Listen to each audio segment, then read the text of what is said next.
किशन और मोहन दो जिगरी दोस्त थे। दोनों ही साथ पले बड़े और साथ ही पढ़ाई लिखाई भी की, लेकिन स्कूल के बाद दोनों अलग हो जाते हैं। मोहन, हम दोनों आज अलग हो रहे हैं, लेकिन आज से ठीक 20 साल बाद इसी चौराहे पर मिलेंगे। दोनों एक दूसरे से वादा करके अलग हो जाते हैं। किशन दूसरे शहर में आगे की पढ़ाई करने चला जाता है, तो मोहन अपने पिता के साथ उनकी दुकान में हाथ बटाने लगता है।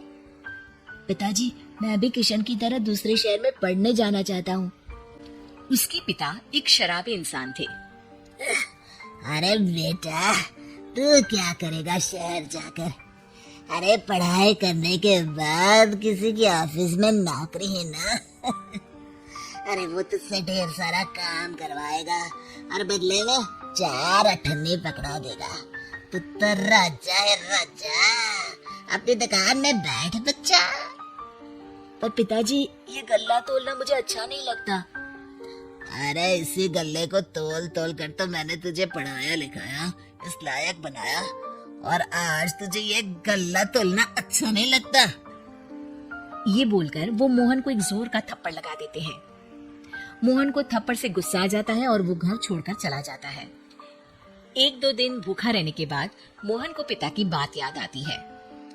ऐसा कौन सा काम है जिसमें खुद के लिए मेहनत करना और ज्यादा से ज्यादा पैसा हो?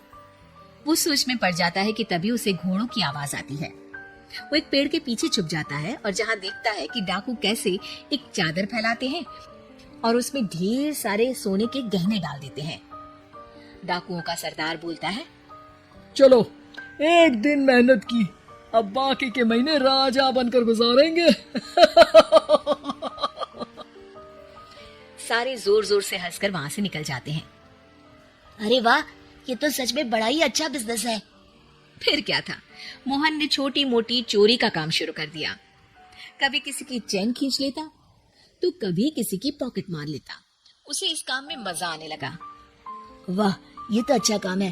पिताजी ठीक कहते थे, कुछ नहीं रखा पढ़ाई लिखाई में, सारा वक्त पढ़ो, फिर किसी और के लिए काम करो, और महीने के अंत में वो पकड़ा देगा 4 अठन्नी। ना बाबा ना। धीरे धीरे समय बीतता जाता है और मोहन जाना माना चोर बन जाता है। लोग उसके नाम से कांपते और कोई भी पुलिस वाला उसे पकड़ ही नहीं पाता। सभी उसका चेहरा पहचानते, लेकिन वो कहाँ रहता है ये किसी को पता न था। फिर एक दिन वो भी आ जाता है जब मोहन को किशन से मिलने का दिन याद आता है। ओह, 20 साल बाद आज ही का दिन है जब मुझे अपने यार किशन से मिलना है। और फिर वो उस शहर में जाता है और चौराहे में खड़ा हो जाता है। काफी समय तक वो अपने दोस्त का इंतजार करता रहता है, लेकिन वो नहीं आता।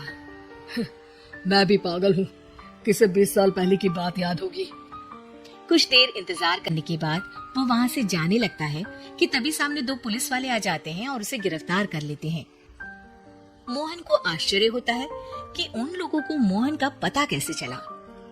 अब सुनो, तुम लोगों ने अब मुझे पकड़ ही लिया है, तो क्या मैं जान सकता हूँ कि तुम लोगों को ये कैसे पता चला कि मैं यहाँ आने वाला हूँ? उसमें से एक पुलिस वाला मोहन को एक लेटर देता है। मोहन लेटर खोलता है जिसमें लिखा होता है, मेरे जिगरी दोस्त मोहन, मैं जानता था आज दुनिया यहाँ के वहाँ क्यों ना हो जाए, तुम यहाँ मुझसे मिलने जरूर आओगी। आज मन था कि मैं तुम्हें गले लगा लूं, लेकिन फर्ज की दीवार सामने आ गई। 20 साल बाद तुम एक मुजरिम के रूप में मेरे सामने खड़े थे। माफ करना दोस्त, देश के प्रति मेरा फर्ज मेरी दोस्ती के आगे छोटा पड़ गया। मोहन की आंखों में अब आंसू थे। वो चुपचाप वहां हाथों में हथकड़ी बांधे चला जाता है।